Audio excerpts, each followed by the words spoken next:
केही दिनदेखि केही साथीहरू यो व्यवस्था जोगाउनुपर्छ भनेर धेरै उफ्रिराख्नु भएको छ।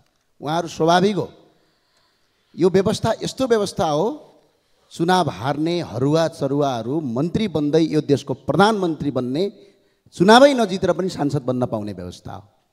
त्यो भएर यो 16 वर्षको इतिहासमा अहिले यो 16 वर्षको इतिहासमा 14 पटक सरकार परिवर्तन भयो, झन्डै 1000 मन्त्री भए, 31 वटा मुख्यमन्त्री भए, 30 वटा प्रदेश प्रमुख भए, 3 जना राष्ट्रपति भए, 3 जना उपराष्ट्रपति भए, झन्डै 3000 त सांसद भए।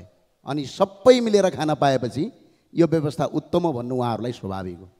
र अर्को कुरा, यो व्यवस्था उत्तम भन्नुपर्ने अर्को स्वाभाविक कारण के हो भने आज नेताका छोराछोरी जो यहाँ भाषण गरिरहेछन्, यी नेताका छोराछोरी र केही कर्मचारी र उच्च पदस्थका छोराछोरी युरोप अमेरिका पढ्ने तर गरिब दुखी जनताका छोराछोरी आज दुबई र खाडीमा गएर बेल्चा हान्नुपर्ने, 1 वर्षमा होइन यो 16 वर्षमा 14,000 भन्दा बढी युवाहरू रातो बाकसमा लास भएर फिर्ता हुने, त्यो बनाउनका लागि यो व्यवस्था यिनीहरूलाई अझै चाहिएको छ।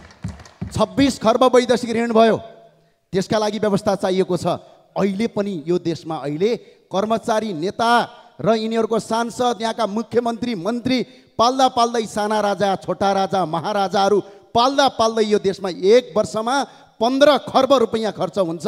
त्यो जोगाउनका लागि यो व्यवस्था यिनीहरूलाई चाहिएको छ। सम्माननीय सभामा यो व्यवस्था जनतालाई चाहिएको होइन। के अहिलेको प्रधानमन्त्री जनताले चुनेको हो? के अहिलेको राष्ट्रपति जनताले चुनेको हो? सीमित यही संसदभित्र भएका केही व्यक्तिले चुनेको।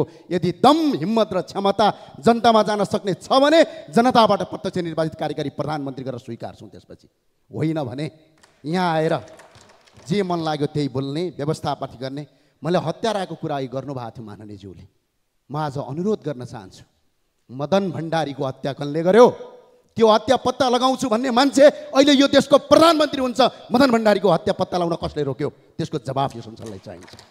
हत्याको कुरा गर्नुहुन्छ, राष्ट्रपति तपाईँहरूकै थिए, प्रधानमन्त्री तपाईँहरू हुनुहुन्थ्यो, संसदमा 2 तिहाई थियो, अनि मदन भण्डारीको हत्याको याद आएन? अरू साथीहरूले भन्नुभएछ मलाई, थुनियो।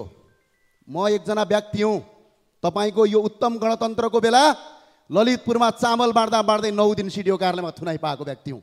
र आज पनि अहिले पनि भर्खरै रापरवाका विद्यार्थी युवा नेता निराजन बमलाई तपाईँहरूले चितवनबाट एरेस्ट गरिराख्नु भएको छ। यो तपाईँहरूको लोकतन्त्र हो। अघि एकजना मान्यज्यूले भन्दै हुनुहुन्थ्यो, काण्ड सम्झाइदेऊ, निर्मला पन्तको बलात्कारपछि हत्या भयो। तपाईँहरूका कति गृहमन्त्री फेरिए, कति प्रधानमन्त्री फेरिए, कति पटक वल्लो पक्ष सरकारमा गयो गणतन्त्रवादीहरू। एकजना निर्मलाको हत्यालाई अहिलेसम्म पत्ता लगाउन सकेका छौ? र अर्को कुरा सम्झाइदिन चाहन्छु, बाँदरमुढे घटना याद छ? निहत्या नागरिकलाई बम हानेर मारे हो कि होइन? अझ अर्को घटना सम्झाइदिउँ, लमजुङका शिक्षक मुक्तिनाथ अधिकारीका हत्याराहरू आज यही संसदमा सांसद भएर हिँडिरहेका छन्। यसको जवाब चाहिन्छ कि चाहिँदैन? यो हो व्यवस्था। खुल्ला मञ्चमा उभिएर 5000 मान्छे मैले मारेको हुँ भन्ने व्यक्ति यो देशको प्रधानमन्त्री बन्न पाउने व्यवस्था हो। भारतको दिल्लीमा लुकेर नेपालमा निहत्या मान्छेहरूको मार्नुपर्छ भनेर अगाडि बढ्ने व्यक्ति यो देशको सांसद मन्त्री बन्न पाउने व्यवस्था यो उत्तम हो। यही देशका लागि चाहिए हो यो व्यवस्था। व्यवस्था जनताका हितका लागि। आज कर कति छ? 300% कर छ। हुँदा पैतृक सम्पत्तिमा सम्म तपाईँहरूले लाभ कर लिने गरिसक्नुभयो।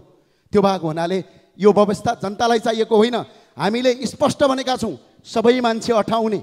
अहिले पनि स्पष्ट भन्छौँ, प्रजातन्त्र मासिँदैन।